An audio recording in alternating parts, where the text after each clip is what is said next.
Okay, so if you have seen the title of this video, you may be thinking like, what do you mean? Okay, follow my train of thought. Imagine you have been sworn in as a politician and the person you replaced was corrupt, like not just incompetent, but really corrupt. And the system they built is not just broken by accident, it's really like built around disadvantaging the weak. And right now, the weak is your brain cells. And your first instinct may be to maybe give a speech or something. But like that doesn't solve anything. Okay. However good your speech is, like MLK Jr. type of speech, yeah, that's not gonna change. What you actually need is actually a policy change, and quite a quick one. So we are gonna jump right into it. So the first policy is a tax, because why not? Tax galore. Right now, a lot of your schooling, a lot of your brain rot, the reason why you're engaging with it is because you effectively have no cost attached to schooling. Right now, all you do is literally keep consuming content because it feels good and it costs $0. It costs zero effort. It costs nothing. And what you need is actually to make it cost something. And this can materialize in the form of maybe doing 10 push-ups before you actually start scrolling, drinking a glass of water, or like emailing yourself a formal version of your to-do list for the next day. Like, do something to make scrolling have a cost. Even behavioral economists like Richard Taylor has talked about it. It's actually small friction that is added to your life can help nudge you in the right direction. And that is a very important part, preventing you from engaging with more brain rot. And even BJ Fogg at Stanford has talked about this, who spent decades studying habit formation. And by the way, by this, I do not mean like scrolling in general, but really adding friction. And he even has an equation for it, which is B equal to MAP, which stands for behavior equals to motivation times ability times prompt. Essentially, motivation is your willingness to do something. Ability is, well, your ability to do something, and prompt is your trigger. And the text, essentially what it does is to help decrease your ability because you have to expend more energy on it. So you're trying to dissuade your body from reaching for the short form content. Okay, just to note, the friction isn't meant to like block you from scrolling. Okay, it's just meant to make sure that the amount of energy you use to actually scroll increases, so that scrolling becomes an active choice rather than an automatic one, because you can't really change what you cannot consciously access. But when you are actively and consciously aware of it, then you can change it. And sometimes you will do push-ups and still open the app, and that is fine because you are still actively choosing it. Okay, number 2, which is a change in default, or in other words, using an opt-out system. Essentially what an opt-out system is that you are in the system already and you have the choice to opt out later. Whereas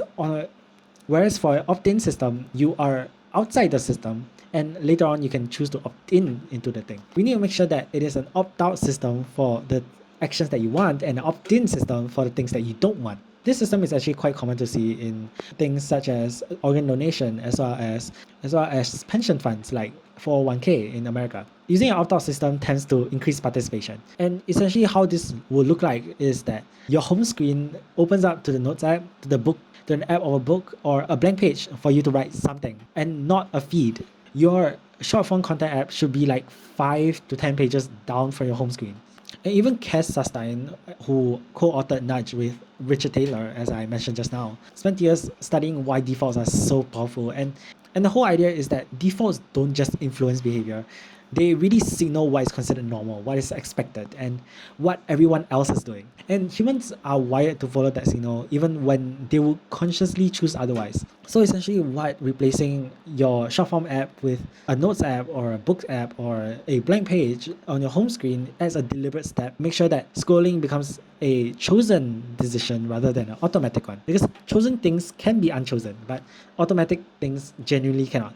And lastly, we got public education, because as always, education is really key. So essentially what we are changing here is to make sure that you have time. Okay, you have empty space within your life, because a lot of times what we don't realize is that your brain actually processes a lot of information, especially social and emotional experiences, when you are resting. And this is even well researched by Harvard researcher Mary Helen Imordino-Young, who studied the brain when it has nothing to do or resting. And what she often champions is that resting is not idleness, because we are processing identity-based experiences, from social and emotional interactions to experiences which has come to define us. And without it, a lot of the things that comes to define us is gonna be be collateral damage. The part of your brain responsible for identity, creativity, and really just imagination really does some of the most important work when you are just resting. So what you really need to do is give yourself that empty space to just think. And how this will look like is really giving yourself 10 minutes a week. Or if you would, give yourself 10 minutes a day to just think of one thought or two at most, and think those thoughts till its end, because social media just doesn't give us that space to breathe, to really follow the thought to its end, and it will just curtail halfway, so leaving us with an open-ended question. And we have become too comfortable with open-ended questions, so we need to stop that and just start thinking a thought to its end. Convert that time into actually thinking.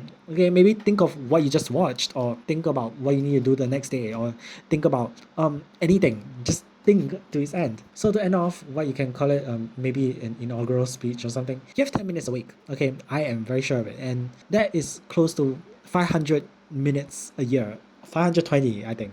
And I'm not going to say that this is going to like completely fix you, but at least this is what is missing from so many people's plan to really fix their brain rot.